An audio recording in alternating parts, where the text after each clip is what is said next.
موت برحق ہے، سب کو آنی ہے، کیونکہ کل نفس ذائقۃ الموت، ہر نفس نے موت کا ذائقہ چکھنا ہے۔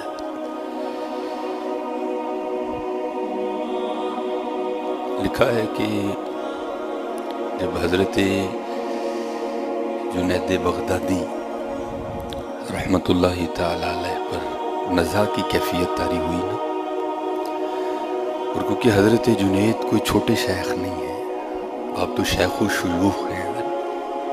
علامہ محمد اقبال رحمۃ اللہ تعالی علیہ نے لکھا بھی نا کہ شوکت سنجر و سلیم تیرے جلال کی نعت، نبی علیہ السلام کی نعت لکھ رہے ہیں، تو حضور کی بارگاہ میں عرض کرتے ہیں صلی اللہ علیہ وآلہ وسلم، شوکت سنجر و سلیم تیرے جلال کی نمود، فقر جنید و با یزید تیرا جمال بے نقاب۔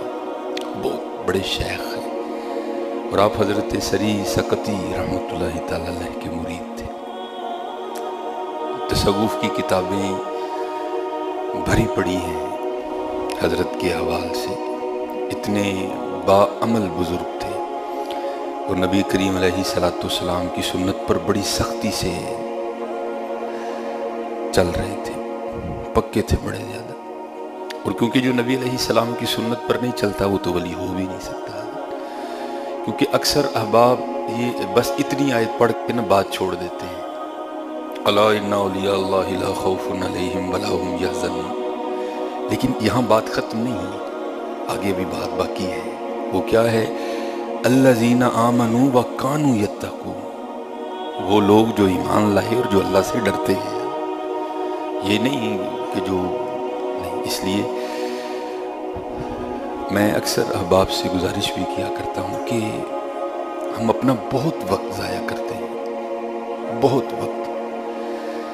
وہ ایک بزرگ تھے، مجھے اب ان کا نام نہیں یاد، وہ کسی اور بزرگ سے ملنے گئے تو کیا دیکھا کہ وہ نا پانی میں آٹا گھول کے نا کھا رہے ہیں، تو انہوں نے عرض کی حضور آٹا بھی ہے گندا بھی ہے تو پکا کے کھا لیتے۔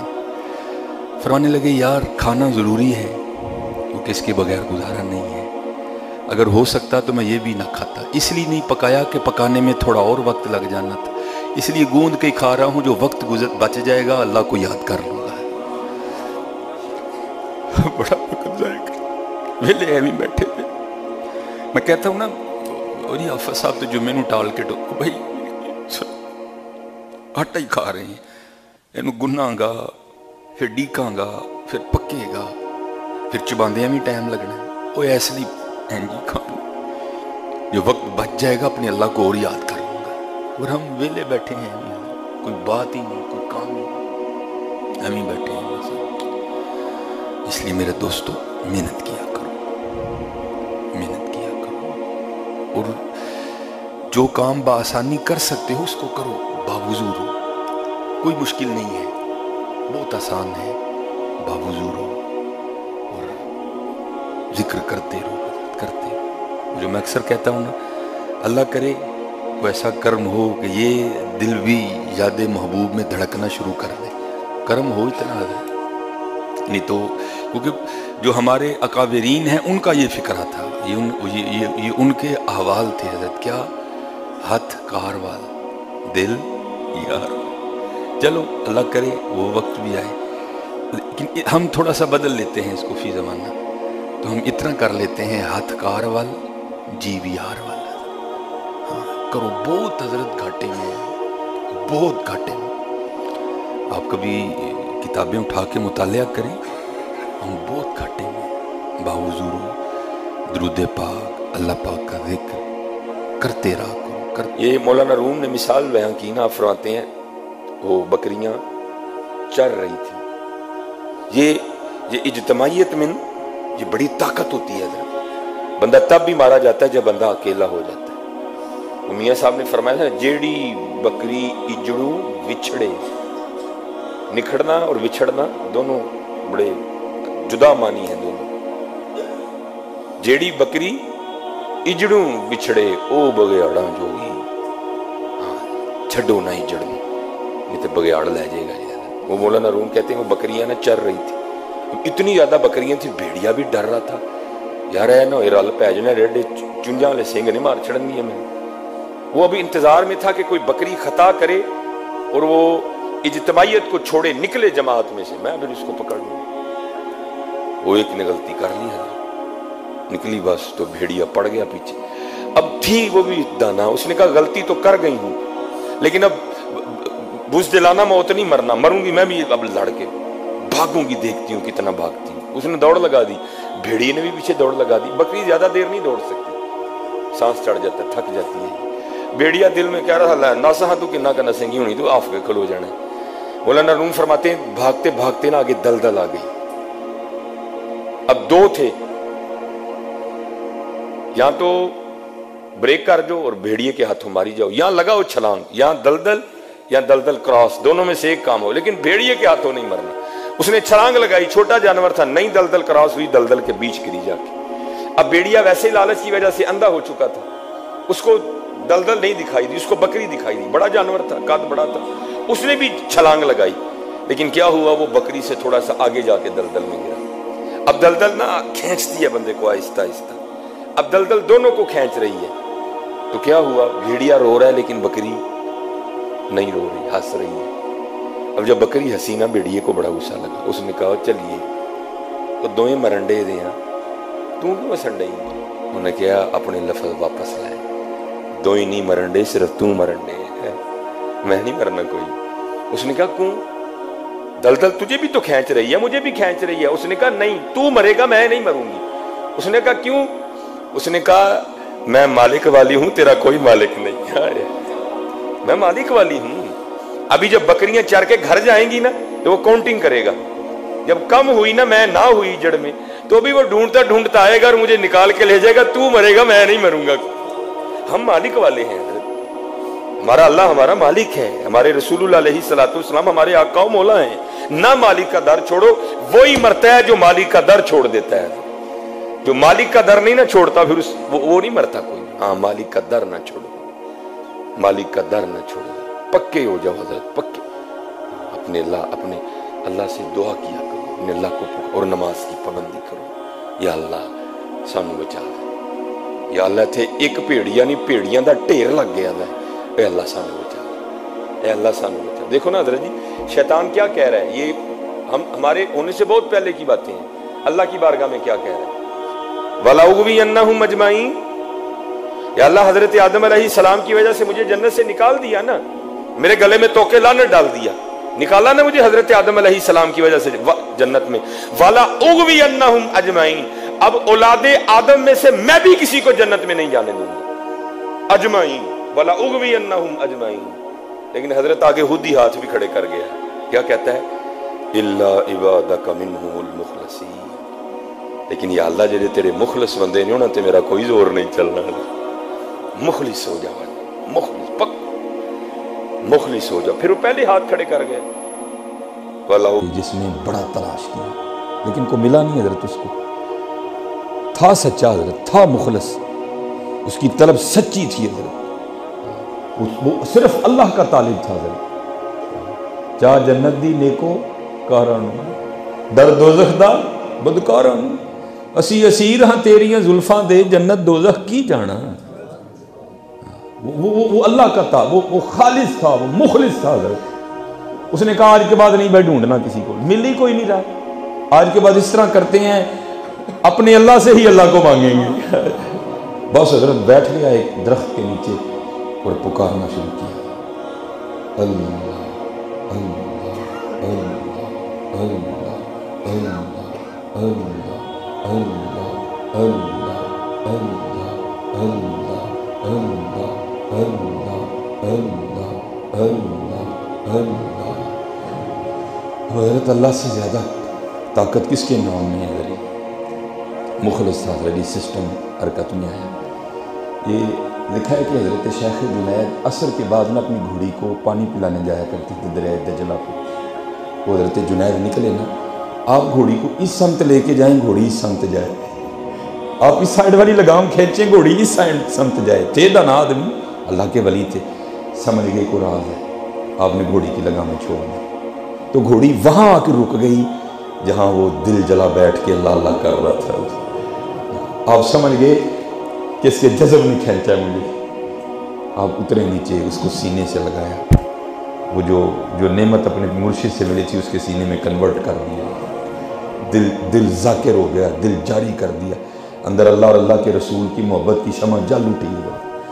تو حضرت یہ سلوک میں کچھ مقامات ایسے آتے ہیں جب بجھ بھی جاتی ہے، اور جو اہل تصوف ہیں وہ اس حال کو کہتے ہیں قبض ہو جانا، جب انوار و تجلیات کا سلسلہ بندے کے قلب پہ گرنا بند ہو جاتا ہے، اس کو کہتے ہیں قبض۔ تو ظاہر ہے کبھی کبھی دیوا بجھ بھی جاتا ہے اندر کا حضرت جی۔ تو آپ نے نا اس شخص کو کہا، آپ نے کہا مجھے جاننا، میں کہا نہیں، آپ نے فرمایا میں جنید ہوں۔ اس نے حضرت کے قدم چومے، واہ بادشاہ، وہ تیرے بوئے آ بیٹھا تے پیر بھی جنید جی عطا کیتے، جدو لبنا سا لبدا کوئی نہیں، تیرے بوئے آ بیٹھا جنید جی پیر دیتے، واہ بھائی واہ، کمال کر چلے، وہ پیر بھی جنید جی عطا کیتے۔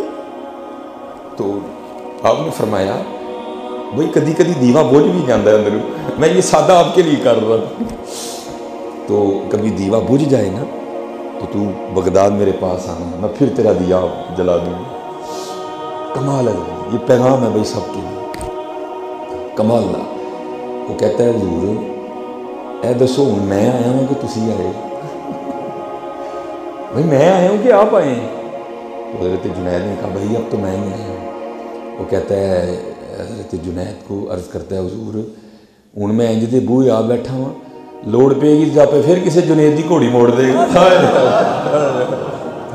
ہاں حضرت جی، بہو ہاں مخلص ہو کے حضرت، بہو ہاں حضرت جی کتے مخلص ہو کے، اے چھڑ دو ہاں گرام بازی، اے 2 نمبر میں بہو ہاں مخلص ہو کے، آپ کسے جنید دی گھوڑی موڑ دے گا، بہو ہاں جی قربان جاؤں۔ دعا کرو حضرت اللہ اپنی طلب عطا فرمائے، انڈٹھیاں جدی تام دلان، ویکھیا تو نہیں کسے نے؟ اور حضرت جی یہ دیکھیں نا، یہ فانوس ہے، اس کو بندہ نہیں ٹک ٹکی باندھ کے دیکھ سکتا، اس کی روشنی نہیں دیکھنے دے گی، لیکن قربان جاؤں حدیث پاک کا مفہوم ہے، جب جنت میں حجاب اٹھیں گے نا اشاق کے لیے، سب کو نہیں، اشاق کے لیے، اور جب اشاق اللہ کو دیکھنا، اللہ کا دیدار کریں گے اشاق، تو حدیث پاک کا مفہوم ہے قربان جاؤں اللہ پاک اتنے سونے ہیں،